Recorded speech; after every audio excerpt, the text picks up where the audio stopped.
कमरे की हवा में अजीब सी गर्मी थी। महिला ने अपने कपड़े उतारे और सामने खड़े युवक की सांसें तेज हो गईं।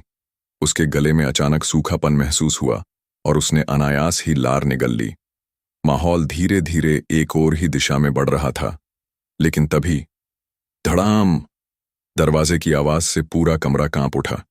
घबराई हुई कोई हुआ बिजली की तरह कमरे से भाग निकली। युवक गौशेंग अभी संभल भी नहीं पाया था कि उसकी मां दा कोई हुआ कमरे में आ धमकी। ये सब क्या है गौशेंग? उनका गुस्से से लाल चेहरा सवालों से भरा था। गौशेंग की जुबान लड़खड़ा गई। मां के सामने सब कुछ बताना तो नामुमकिन था।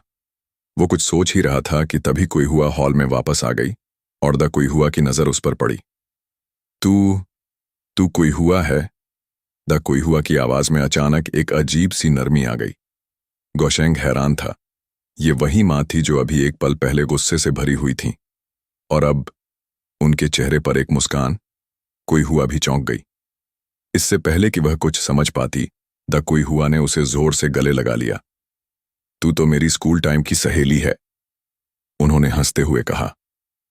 गौशेंग को लगा जैसे उसने एक बड़ी मुसीबत से राहत की सांस ली हो, लेकिन ट्विस्ट अभी बाकी था।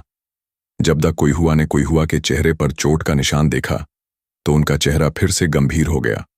उन्होंने तुरंत पूछा, यह कैसे हुआ? किसने मारा तुम्हें? कोई हुआ कुछ बोल नहीं पाई। उसकी निगाहें जमीन पर गड़ी थीं। सच्चाई बताने की हिम्मत नहीं थी, इसलिए उसने बस मुस्कुराकर बात को टाल दिया। दा कोई हुआ ने ज्यादा दबाव नहीं डाला, लेकिन उनकी आंखों में चिंता साफ झलक रही थी।